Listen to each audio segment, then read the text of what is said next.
Hi, good afternoon, everybody, and welcome to Talent Pipe. In this webinar, I'm delighted to be joined by James Ellis, employer branding expert.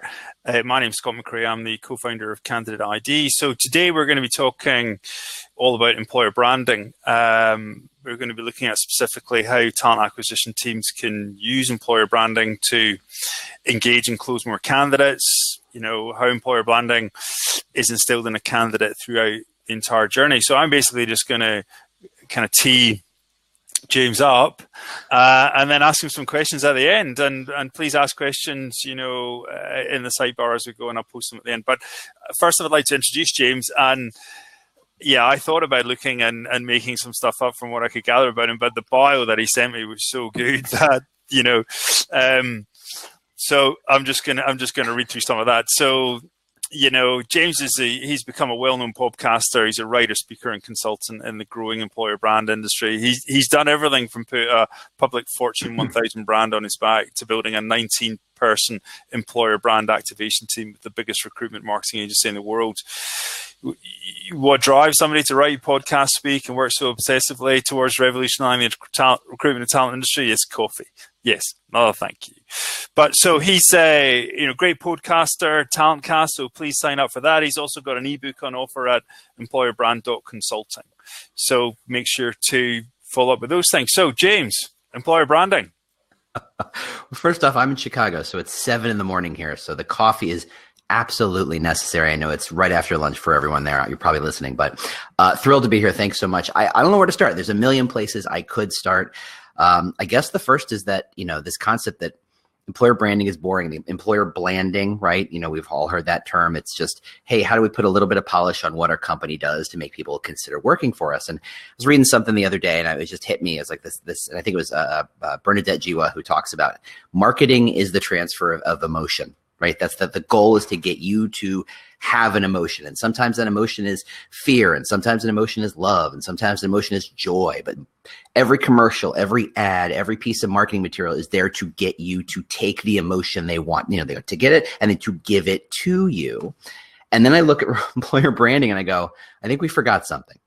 I think we forgot a lot of lessons here. I think we forgot a lot of that jobs are how people define their lives. It's how they think about their lives. It's how they use their lives. It's how they see the impact of their lives. It's how they spend a third to half of their life. And we look at them as non-emotional, boring, bland, corporate run, HR owned spaces. And so consequently our messages are bland, boring, HR owned, corporate owned, and don't get to the emotional part. And so I just want to start with this idea that if your employer branding isn't emotional, if it's not trying to spark or engage or connect or transfer some emotion, you're doing something wrong. It's kind of like saying, it's like falling in love with someone via spreadsheet or pie chart. It's like saying, here's the facts on why this person's amazing. But if you don't feel anything, who cares? You have to start with the emotion. That's how the brain works, right? The brain you've got, and this is a great example of how a brain could work. I could tattoo it on the side of my head. It'd be a great diagram, right? You've got the big thinking brain, and then you've got the lizard brain right back here that connects to the brainstem so that when you go saber-toothed tiger, you react. You have fight or flight. That's where the emotions live. And so consequently, you have to bypass the emotions to get to the logic. And that's what we've all tried to do. We've said, here are the reasons you should work for us. Great location, decent benefits package. You've heard of us. Fact. And the emotions are sitting there going, anytime, buddy, anytime. And if we get to the emotion, what happens is the emotion go, yes, or no, whatever that response is. And either one's right. Either one's good, right? You get them out of the way for early or get them hooked really fast. And then the bigger brain goes, okay, we've made a decision somehow. I need some facts to justify some of this decision making, right? You walk into a house for the first time and you fall in love, and then you go, why did I just fall in love with this? Ooh, it's because they had a great kitchen. Ooh, the other house had a great kitchen. Ooh, it's because it has a great location. Other houses have great locations. Something emotional happened. And now your brain goes, I got to justify this. Your brain's a mess. My brain's a mess. Everybody's brains are weird, messy, complicated, lying pattern recognition machines. So it's about how do we justify that? So in the world of employer brand, in the world of recruitment marketing, your job is to get people to have an emotional reaction first, and then come in with the logical detail stuff. And then, of course, if you're really good at it, you figure out, okay, what's happening after that emotional reaction that's causing the emotional reaction to fall apart? Is it the office tour during the interview? Is it the hiring manager? Is it the long amount of time it takes to get a job together? Is it what are all the things that makes the emotion decay over time, and fix those things as fast as possible? So that's where I'd want to start. I mean, get out of the way this idea that, you know, recruitment marketing, employer branding, that it's all about, you know, the size of your Facebook spend, where you put your job boards. It's, you know, most job descriptions are poorly written, not just because they're poorly written, like at an obvious level, but because they ignore this idea that I want to fall in love with my job. You want to fall in love with everybody who's listening to me wants to be in love with their jobs, and yet somehow most of us aren't. And whose fault is that? Well, okay, well, let's uncover that, figure that out, unpackage it, and fix it. So that's how I'd start the morning. Good coffee today. Nope, I can't hear you. Button, yeah. No, can you hear me now? Yeah, perfect. Yeah, so talk to us through, I mean, obviously, you know, one of the big risks is, you know, when you look at any kind of branding exercise, whether it's corporate branding or employer branding, is that, you know, you end up with something that just becomes like homogenous or kind of gray, and you don't and you don't bring any of that life and any of that emotion out. So talk us through, you know, some of your experiences. Yeah, I mean, so let's remember that business exists to make a change, right? Uber exists to change the transportation industry for better or for worse. Netflix is there to create a change in entertainment and how we absorb and find information, entertainment. Google is there to help us find.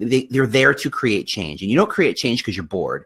You create change because you're solving a problem. You're creating change because you see a need. You're creating change because you see an opportunity. Those can be bland if you want them to be. If you want to call it, you know, we're going to procure the world's greatest screws at spec at the lowest cost price, whatever, blah, blah, blah. That's boring. That's commoditized thinking. But a company's going to come along that says, you don't need screws. Here's a whole other way to get screws. I'm wearing Warby Parker, you know, glasses like so many other people are, $95, whereas they would normally be $200 and $300 and $400. And it was so easy to do. They mailed them to me. They disrupted the most boring industry in the world. So any industry can be less boring, but businesses themselves are about creating change. So why are you creating that change? If you can dig back and to think, why am I trying to create this change? Why am I trying to make it easy for people to watch movies? Why am I trying to make it easy for people to go from point A to point B with a car they don't know? And if they're trying to figure out, why am I trying to make it easy for people to wear sunglasses, wear different kinds of glasses? What is the purpose of that change? That purpose isn't boring. That purpose is, you know, Warby Parker, the reason you bring glasses to $95 is to say, I can own 5 or 6 pair and I can change them like shirts. They can become a way I'm expressing my mood and expressing my personality today, or it's weekend glasses, weekday glasses. There's a lot. It's expressing who I am. That's emotional. That's unbelievable emotional. The feeling we get when we're watching Stranger Things or we're watching a show on TV, the feeling we get because we don't have to own a car. We can just let Uber get us place to place, so that we can schedule a pickup and we don't have to worry about that trip to the airport. The feeling that comes with that. Why does that not exist inside the company too? And I would say it does. It's just that we've done a really good job stamping it down as hard as we can, because it's easier to, companies think in this way. How do I standardize and processitize to scale, right? We say, okay, if it takes this long to do a thing, how do we do it 10 times more, but slightly less time? How do we do it 1,000,000 times more exactly the same way? It's all about meeting that spec. It's all about meeting the specifications of what we expect that job to be. And that's how we all become robots, except they're real robots now, right? I mean, they're coming to take our jobs, and that's fine. They can have most of the crappy part of the jobs I don't want to do, because that's the only part the robot can do. And the same is true for most of you. So what happens then? If you can get rid of the commoditized, processitized, structured, spec level kind of job and give it to the bots and give it to the machines and give it to the robots, what's left for you? Well, let's remember, the only thing that you can do that the robot can't do is the emotional part, is the emotional work. It's coming into work and saying, well, the definition of an artist is not someone who applies paint and someone who carves stone. The definition of an artist is someone who walks into a given space and goes, I need to define what needs to be done.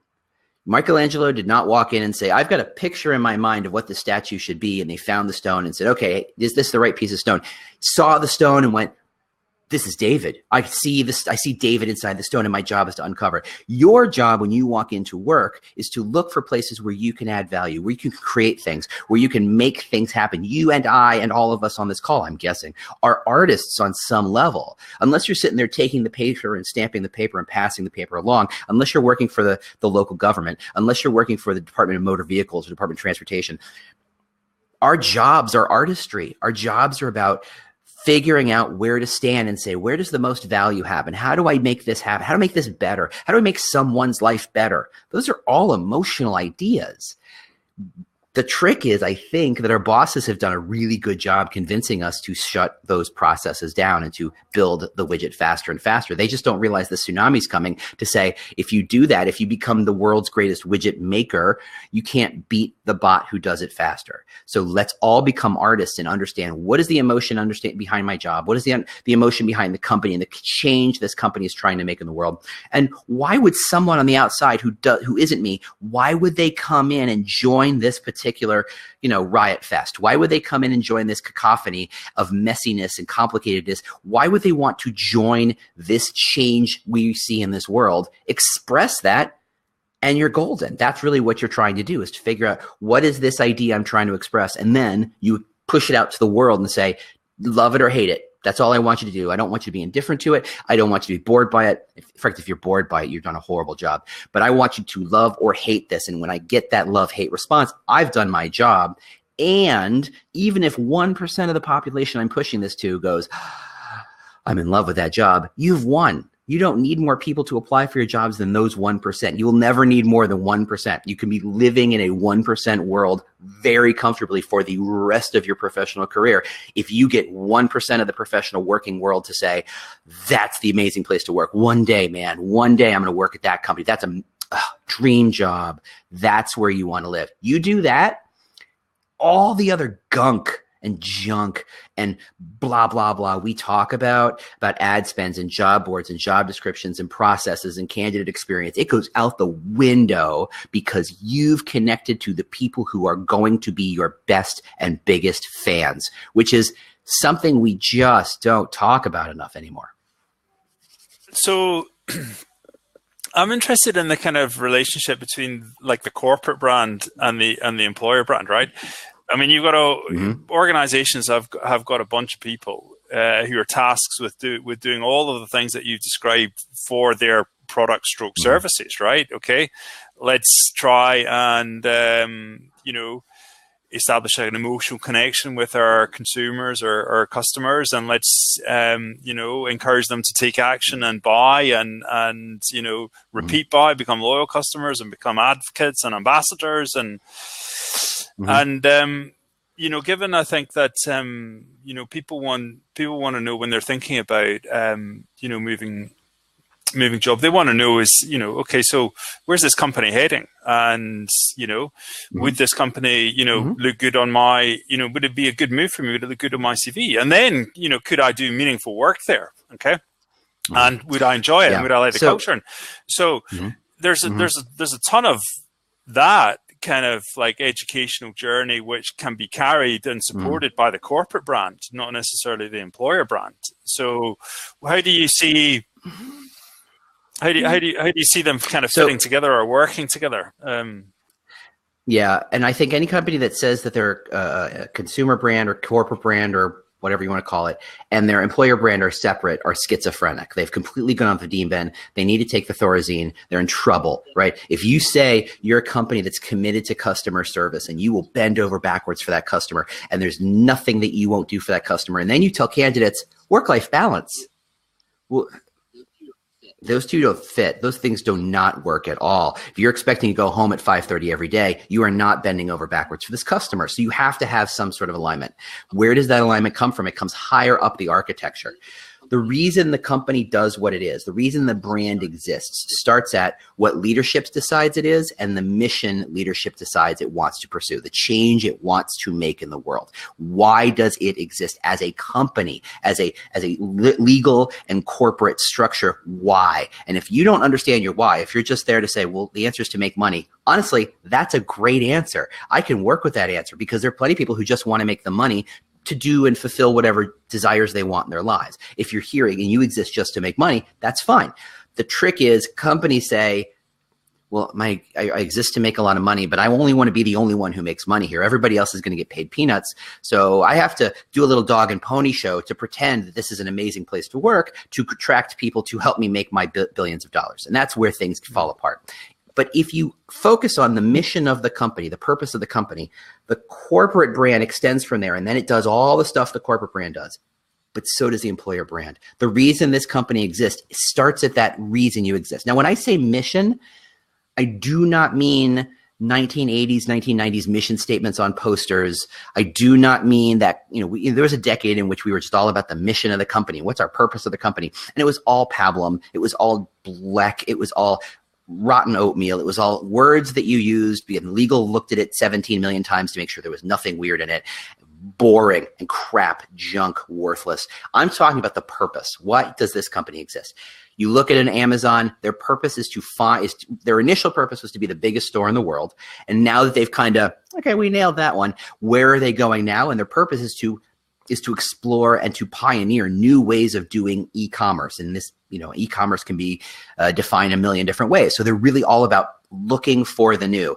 Robots, drones, second day delivery. You got the robot butler in my kitchen right now, and I can't say her name because then she wakes up and you all know who I'm talking about. They're pursuing all these new ways of connecting their concept of e-commerce to what my life is and your life is and your life is. And that's great. That's their purpose in life. And if you are all about finding new ways of pursuing things and new ideas and new things to do, that's going to be a great company for you. And by the way, they're really rough on you because the pursuit of the new is hard in their world. And that's great. Which is why you get that article 3 years ago about how people are crying at their desks and, it's a really, really brutal place and people are mean to each other. And I actually met some Amazon people and I said, how legit was that news article? And they said, it's 100% true. It's just that we frame it differently. We see those things as positives. We don't see those, the frank and brutal and direct feedback we get from each other and to each other is not a negative. We love that because it allows us to be the best possible us that we can be. That's a company that understands what it's trying to be, its purpose in life, communicates that out to the world, and and also shows, and this is the fun part, the downside. What's the edge of all that positive purpose? Well, the edge is sometimes we're rough on each other, and that's okay. We're comfortable with it, and if you're not comfortable with it, you're going to find another place to be. Take a look at and pick any company. Every company has a purpose. Netflix has a purpose. It wants to entertain people. Uber wants to travel. I'm just picking obvious companies, but yeah, hospitals want to help people. National Health Service wants to help people, wants to help heal people. There's purposes in what they do, and connecting that purpose to why you should do it. That's tough. Now, hospitals are interesting in my money because I think every hospital starts with this idea, goes, we want to be patient first. We want to be very focused on our patients. And I say, I should hope so. Was there like a other side to that? Was there we're going to be the one hospital that doesn't care about our patients? We'll be money first. Let's go money first, right? Yeah, exactly. I run into that here, right? Who says that? Yeah, right. So I think that there's a level below that. If you say, okay, look, all hospitals are patient focused. That's table stakes. That's the air we breathe. I get it. What's below that? What's the reason why? Is it to cure cancer? Is it to provide and maintain individuals' health? Is it to provide dignity and privacy? Or there's something else to it that you can be adding into it. That's your purpose. That's the way you do things. And that allows you to connect to what's the culture, how we do things, what we do, the product, who we are when we do it. You can start to see it cascades down from this core idea of what's the purpose of this company. And the same is true for the consumer brand. So that's how it ladders up. It connects it above, not next to it. It's not the same. I don't kind of glue them together and say the candidate or the employer brand is the same as the corporate brand. I think that they're separate, but they talk to the same, they come from the same wellspring. Yeah, I think that I mean, obviously the kind of mission or the objective that you're setting out there is very aspirational, and you can see when when company you can see companies that get it right, okay, and they're like magnetic. It's like, oh my god, look at that! I'd love to go and And that's why I use Amazon. They're so obvious and they're clear, and it's written in like every strand of their own personal DNA. It's clear as day, and they're obvious, and they're one of the very few companies you can say that about. Most companies, it's very and most companies, I would say, struggle to get that type of execute the type of thinking that you're talking about, because it just gets dumbed down on the way out, okay, and it ends up becoming grey or boring, right? Now, it's a similar type kind of debate that I've had with other people around content. Lots of people talk about content being king, okay, and I don't think that's true, right? The first thing that's king is come on, let's go. The first thing that's king is actually knowing how people are engaging with your content, okay? If you can see what people are doing, right, okay, and you can see which content is working, you can see what people are engaging with, where they're going to, which part of your story that you're publishing is resonating with them, then you can see, well, this is good, we should do more of that, okay? Lots of people are loving that, and and they are either reacting to it or responding to us and saying that they'd love to talk, or they are exhibiting all the signs that they would love to do that, or they're not doing anything. So let's change that. Let's invest more in this. So I would say that that architecture, the technology that you're using underneath all of the activities that you are doing from a content point of view is king. And then once you have that, then content becomes king from there. So for example, we can see we can see with the clients that run Candidate ID exactly what all of the candidates are doing, where they're going, what they're doing, what they're reading, who they're engaging in. So, and some of them respond saying, yeah, I'd love to talk to you now. I'm really, love your company. I look as though I could, do meaningful work there. And I like the opportunities that you have right now. I'm ready to talk. Okay. Others get 70, 80, 85% of the way along there, but don't put their hand up, don't fill out a form, don't reply. But when you reach out to them and you prioritize them, yeah, of course they'll talk, right? They're ready to go. So, but if you didn't have the technology, you wouldn't know any of that stuff, okay? So because what if you only did what you're doing, you're still flying totally blind.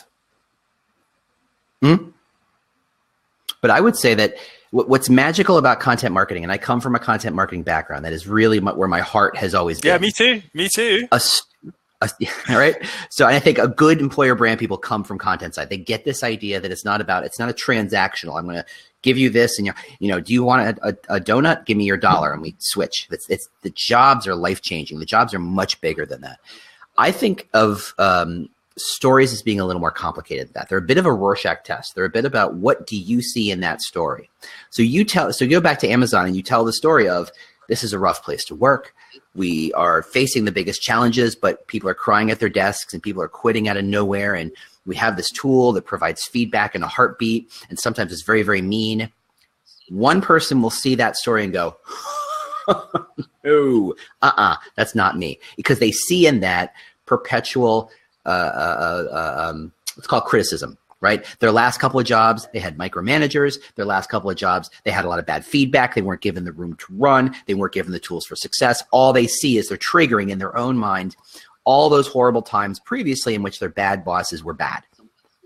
Someone else reads that story and goes, oh, wow, they're really doing some really interesting things. And I can presume that because these are hard things to do, they're trying to be hard on each other to do them. It's the same story, but people see in the story what they want to see. And mostly what they see is what they bring to the story. If you've always had a history of being successful and rising to challenges and seeing, if you've always done the marathons or the Spartan race or whatever the goofy thing, the exercise of the day is, if you've always been able to challenge yourself and come out the other side and figure out a way to do that, you're not concerned about the feedback. You're not concerned about the criticism. What you see is the stage. What you see is the opportunity, not the criticism. So one person comes in and sees nothing but the criticism and they run. The other person sees nothing but opportunity and they run in. It's the same story. So stories like that allow people to see in them what you sometimes more than what you want them to see. And I think the Amazon story is obvious. I remember, I was in speech and debate in high school and college because I'm really, really cool that way. And there was a team that would tell a story for different. So extemporaneous speech is this idea that you are given a topic and you have 30 minutes to come up with a 7-minute speech. And there was a team who literally came up with a goofy story of this bird was flying south for the winter, but it was late. And so its wings froze and it fell to earth and it landed in a cow poop. And the cow poop was warm enough that it defrosted its wings and it could fly about the rest of the day. And they had to figure out how to get that story into all these different topics. And they got him into 4 different topics. And on one day I heard this story 4 different ways. And that story meant 4 very different things. Stories are magical that way. They're not what we think they're about. You read fairy tales, your favorite book, my favorite book. If we switched books, they would not mean the same to each other. We would see very different things in those books. That's why I say content is king, because it allows you to bypass some of that. And some of that structure, some of that process, some of that infrastructure, some of that how do you track, all that stuff. I think it allows you to bypass it on some level. I think you're right on a lot of this. But on a one-to-one level, when you don't have to worry about scale, stories are magical. Stories and content is king. It allows people to say, I'm absorbing the part of that story that's important to me, that's meaningful for me, that I'm pulling a result out of that idea that maybe somebody else wouldn't. Now, you want to do it to 1,000 people? Well, then you need some good tools to figure out, okay, hold on. We're learning as feedback that story that we've been having recruiters tell every day, it only gets 10% of the people to get excited. But if you tell that story farther down the process, once they've learned about the company, once they've learned about what the company's purpose is, what we do every day, who the leadership is and why they work very hard and what they're trying to achieve. Okay, once we have that stuff, then you drop on this story, it explodes. It's amazing. That's where the data and the logic and the structure works. But on a one-to-one basis, on a very, individual retail level of communication, stories just kind of work when you do them right. It's just that when you try to scale up and you have the access to the data, and you have the access to seeing how the different structure of communication can happen, that's where that stuff really takes place. So I still say communication's king. We can still fight about that. But when it comes to scaling, when it comes to growth, when it comes to having more data, you'd be a fool to not use the data. So the fact that you can is fantastic. I have, worked on, content-led demand generation with a whole ton of companies over the last 10, 12 years. Mm-hmm. And it's hard, right? Okay. Getting your story defined, okay, and then telling it and then mm-hmm. articulating it in an engaging way and then building on it is tough, right? And absolutely.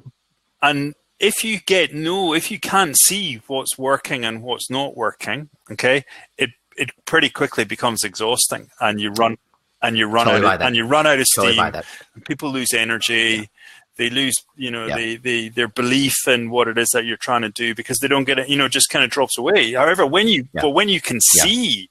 So this is my point: is when you can see what's happening, and you can see which parts people are engaging with, on what level and in what stage and everything, then people get really empowered and they get really inspired because they, my experience is that you develop a great piece of content on, could be, it could be a simple video, or it could be a brand new ebook, or it could be a whole big story and everything. Mm-hmm. And you'll get a tiny percentage will react immediately and go, love this, I want to talk. Or you'll get a tiny percentage will go, hate this, take me out, bugger off. Okay. But 98% of people in the middle will do, you don't know. Zip. You have absolutely no idea, right? But when you can see what they're doing, then you can suddenly go, right. Oh, these people here they've done something and they kind of are active and they're a little bit warm. And so let's do this with them now. And these people here did a lot of stuff and they went here and they did that. So they're hot. So let's do this with them now. And these people here didn't do anything. Yeah. Okay. So they're stone cold. So we should do that with them. Right. So obviously the power of, of content is also about being able to get the right content to the right people at the right time, which is why I come back to technology sitting underneath I don't okay? disagree. Okay, so we agree. Yes. So it might be 50-50, and we can, and then we can move to the next question. So the next question I have for you is really, okay, there's a bunch of people, 150 listening to us, okay, and you've got a lot of experience in I mean, it's really tough. It's really tough if you're a big company and you're trying to get your story out, and the benchmark is Uber or Netflix or Amazon or Google or whatever, right? Everybody knows that bit, right? And that's really tough. And you've got people are trying to dilute your story down and all the rest of it. Now you've been there and you've lived through that. Can you just give some advice? Give us some. Yeah. So one, keep it simple, stupid. I think that's just great advice no matter what. And I think if you're trying to get an ebook or a 7-minute video or something big that is comprehensive, that legal and comms and HR and recruiting and everybody's touched and everybody's figured out and everybody's fiddled with it and gotten it just right, this big piece of thing, throw it out. What I would do is find one thing. What makes you different? And if you can express it in a sentence, if you can express it and this is why a tagline is so magical, because it creates the hook. So I think if you're trying to reach out to candidates, we're all thinking funnels, right? We're all thinking, okay, I'm trying to get in the frame here. There's the addressable market up here. Here are the people who are actually going to apply, right? So there's a huge funnel that. The content funnel is the other way in terms of volume of content. So for people way up here, you want to give them the teeniest bit of content. And it's not there to say, make them apply. It's not there to make them go, oh, now I understand what this company is all about. Its sole purpose is to make candidates go, huh, that's interesting. And once you can get them to say, huh, that's interesting, reel them in as fast as you can, right? Bring them in, give them the next piece of content. So as they go down the funnel, the amount of content increases sometimes almost exponentially. So the first thing's a tiny little tagline or a hashtag or a hook or something. The next one is a profile of an individual who happens to look, sound, act like them, right? They're both data scientists, they're both nurses, they're both electrical engineers, whatever. And that person can say, huh, that's interesting. Oh, look, there's someone who looks and acts and sounds like me, and they're very, very satisfied at this job. And the next thing you talk about is maybe the mission, or you maybe talk about the growth of the company or whatever the piece is. And you start to build this foundation, right? The hierarchy of content. And it starts small, but it gets bigger and bigger and bigger. And then towards the bottom is where that big old honking video and that big old ebook, that's where they make the most sense because they're bought in, they're interested, they've got an emotional connection to that idea, they started to learn some more, they've validated that emotional response with some data points from those people. Now they're ready to sit down and do the deep dive into your brand, and that's where the big piece of content happens. So if you're trying to communicate out to the world what you're all about and get people interested, you want to give people the tiniest piece of information, which is great because the tiniest piece of information is really hard to screw up. It's hard for the recruiter to screw up or the hiring manager or the referral or the ad, or if you keep it super focused and simple, you can just pass them along. And if you know that you're not trying to boil the entire ocean in that little tiny piece of content, that's how you keep it simple. That's how you keep it so that your message can wander around the world and hit the person it needs to hit in whatever convoluted journey it needs to take, because they always are. And knowing that when it lands, it's going to make sense, right? And the most obvious and the best example of this is on the consumer side, and that's Nike. Just do it. It's impossible to screw up. Just do it. It's impossible to screw up the swoosh. It's just kind of platonically perfect. It's just magical. It just does the thing. And so they can throw any commercial they want and you tack on just do it. It works. It just sticks. So I'm not saying you have to find your just do it. I'm saying is you have to distill your message into that thing, not a 30-second elevator speech, not a one-pager document. I'm talking about you're walking past people on the street and you just say a thing, like a sentence, and make them go, huh? That's interesting. Boom, you've got them. You just got to know how to feed the next stage, because just getting them interested is step one of a very long journey. So if you keep it simple, it's a very bulletproof way of saying, okay, it's the hashtag, it's on the career site, it's on the job descriptions, it's on the email signature, it's on the you could just go all day long, because those are the things that are first points of contact. And when they're not first points of contact, it reinforces this idea I told you 2 weeks ago about what we're all about, still true. We're deeper down the journey, still true. It wasn't bullshit. It was real. It's connected. It's all in line. And sometimes if the story I tell you deviates slightly, That's fine because it all comes back to that center line. It all regresses to the mean of what we're all about. Just keep filling it. And then as you go along, give them more and more content. In fact, you won't even have to give them content. You've met those job seekers who once they're hooked, they go on Glassdoor, they go on Google, they go and ask their friends, who do I know on LinkedIn who's worked there? Who's a friend of a friend I can ask for coffee? They do the deep dive work on their own, but it starts with a tiny, tiny, tiny little hook. And what could you, so I'm a big believer in like positioning is the most important of all of the yes. Of all the P's of marketing, right? Okay, positioning. Because a brand has to set out the territory that wants to own, and the brands that do it well are instantly memorable. Okay, so Avis, we're number 2, so we try harder. Okay, try harder. British Love Airways. That one. And that's a great example of a challenger brand, which is something we don't talk much about as marketers. I think every employer brand is a challenger brand. There is no such thing as, even Google is a challenger brand because there's so many FAANG companies that they're challenging all the other companies, but that's a separate conversation we can get into. We want to talk about positioning. So if the corporate brand has got this unbelievable positioning and it's a single thought that and they say you can tell a great one because you're running up the flagpole and everybody salutes, okay? But if you don't have that, okay, if you marketing hasn't nailed that for you, what is it you can do from an employer brand point of view? I just think you think about why would working at this company make someone happier?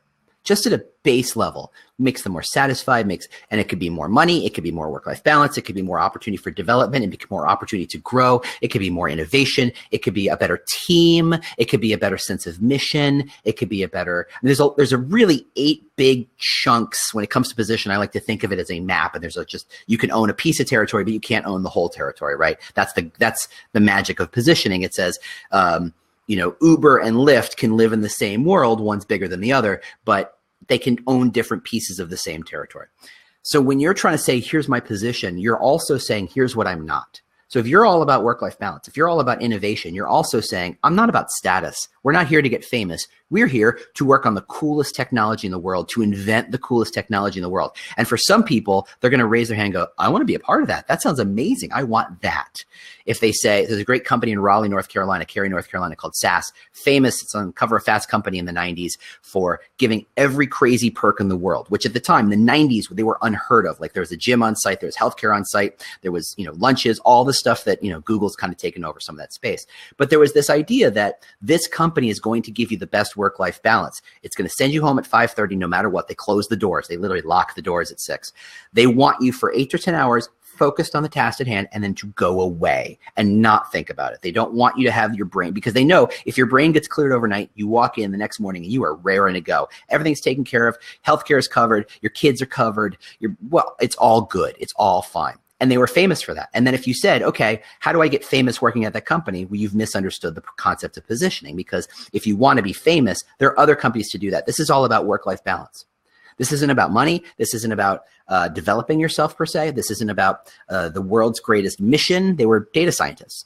This was about having work-life balance. That was the distillation of everything they were about, everything they rewarded. And that to me is the best litmus test. If the company rewards this idea and has policies in place to refocus this idea, that's what that's what we're about. But it gets back to your core idea that companies are big and messy and they do all sorts of stuff and their policies are all over the map and what they reward is all over the map and different teams are different and all that stuff. But if you can distill it down to, we're here because we want to get famous. We're here, we want to make a lot of money. We're here because we want to invent the future. We're here because what's the thing that makes this company exist for? It's like a dog whistle that other people who care about those things go, I want to be a part of that. Then once you have that idea from a positioning standpoint, then it's about fine tuning with creative. How do I express that in a really cool, clever, memorable, viral way that people are going to pass along, right? So if it's, so going back to Amazon, just because it's easy and everybody knows it, their tagline is, we pioneer. It's well hidden, right? You have to go looking for it to find it, but internally they all know it. It's all inside their internal comms. It's their purpose of what they do. They're there to pioneer the future of whatever. That's why they're there. And so when someone says, I don't get good work-life balance, they go, but our position is not work-life balance. Our position is to pioneer, to invent the future. SpaceX is the same way. They're going to Mars. You go to their Glassdoor and they're saying, this is a really hard company to work for. It's very, very brutal.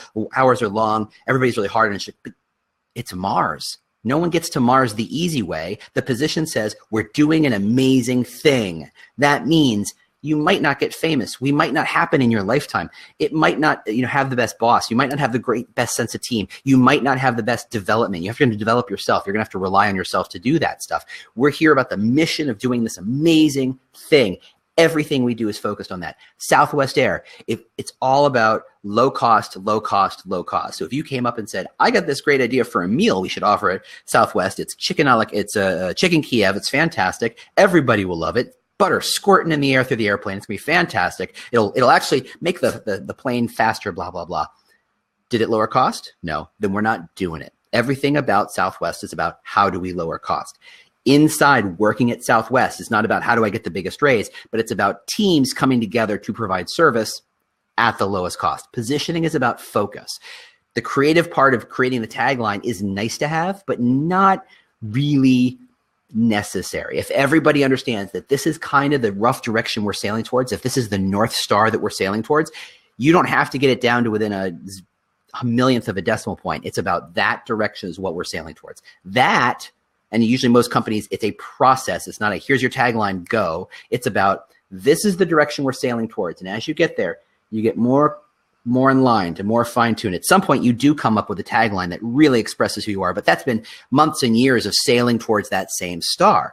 It's a process. If you just, look, if I'm a consultant and I walk up to your company and say, what you're all about is this, it's as if I've walked up to you and said, you're a white man who shaves his head. It's like, well, I think I knew that. I think that's patently obvious. I think that's pretty damn, hello, how are you doing? No one should have to tell me that. If I come up and tell you that, it makes no sense. But what if I do? If I say, this is the direction you're heading on, and as you move in that direction, more and more things become clear about yourselves, and that your job is to notice those things, recommunicate those things back to yourself, back to your entire company, and allows for more focus down the road. I'd like to ask you about the difference, between, kind of inbound and outbound, right? And, because when you think about inbound, which is we're going to put some stuff up there, and we want people to engage with it, and to approach us on the basis of that, saying, I'm really interested in this, I'd like to talk. Okay, and for me, the best example of that, in terms of if you think about the positioning and how tight the message was Shackleton's advert for when he wanted people to go to the South Pole. I mean, I think love that. I think the closing line was like, chance of safe return doubtful. Low. Yeah. You're not coming back, right? Okay, so and if you look at the profile of the people that replied to that, said, "Hey, I'm up for that." Yeah, it was absolutely the people that he wanted to, right? So that. Did everybody apply? No, but just the right people. Yeah, and applied. that's amazing. That's the objective. So with inbound, for me, that's the kind of objective, right? But if you think about Amazon, you think about the number of people that they hire every single year all over the world for all these different types of roles and all these different types of people. That message doesn't work, right? Because you'll only get a tiny percentage of the people, So, what you need to be able to do is have a whole raft of stories that are linked to your core, kind of story that you're able to push out kind of on different channels, both direct and inbound. But for me, again, more importantly, is being able to see who's engaging, so that you can prioritize the ones that haven't, that are really, really interested in you, but they haven't put their hand up and replied. So, talk to me a little bit about how your opinion on inbound versus outbound. Well, first off, as a side note, I 100% agree with the Shackleton reference, and I am in the minority when I think every job posting should end in with the section that says, and this is why you'll hate this job, right? Every job has a part of it you hate, whether it's paperwork, whether it's people, whether it's process. There's a piece of it you won't like. But the more you're willing to open up and say, look, this is great. You're going to learn these things. You're going to do these things. This is great. This is fantastic. And by the way, here's the edge. Here's the edge of that greatness. People believe that. People find that stuff far more believable, authentic, and credible because you've also said there's another side to this. So I completely concur, but I also know I'm in the minority. But the concept of so you go to Amazon and you're right. You talk about this pioneering thing. You can't all be data scientists. You're not all inventing drones. There's a huge part of this company that sits in, Bucharest, where they're managing for factories. They're keeping an eye on the robots that move things around the factory floor to get shipped out to places unknown, right? They have to still say and be true to themselves that they also pioneer, but they're pioneering in a different way because they think a company is effectively an ecosystem. It's not all about Nike is not just do it, but that's the umbrella in which they live. And some of that just do it is go run a marathon. And some of it's get your butt off the couch. And some of it is be like Mike or be like LeBron or be like, whoever, I don't even know if Nike plays, it does much in football. But there are so many different ladders to this idea. And it's about how do I connect myself to that idea? That's why it's the ecosystem. So if Amazon is trying to hire factory workers in wherever, they're also going to see a lot of the same content that a data scientist will. And so the ability to say, okay, I'm not a data scientist. I'm not going to be a data scientist. That's not really my thing. And I'm not going to get the whole pioneering thing per se, the same level a data scientist will. But to know, to your point, that there's a part of this company inventing a future, that means the part that is pioneering to me is this idea that there's a future for me. And then I can invent my own future inside this company. Maybe it's I get to invent drones and I get to work on robots and I get to try new things and I get to, the normal way we do things all the time kind of lifts. It goes away because we're inventing this idea, even on stuff as small as how do I move a book from point A to point B. I think it does all connect. It just connected much like a story, like we talked about. The pieces of it connect to different people in different ways, and that's the magic of it. So when Amazon talks about pioneering, they definitely talk about in Seattle and soon to be, well, not New York anymore, but where the other one is going to be, I can't remember, it's DC. They're going to talk about, we're going to hire a bunch of people and we're all going to pioneer this future of commerce. The other part is to places in factories in Lexington, Kentucky, or Bucharest, or Australia, or wherever, where you're not going to be necessarily be data scientists and programmers and developers. It's about the thing we're pioneering is an idea that you can be a part of. If you're a factory worker, your choice was factory you've never heard of, where it's dusty and grimy, where they do the same thing they've always done, or Amazon, where we're inventing this new thing.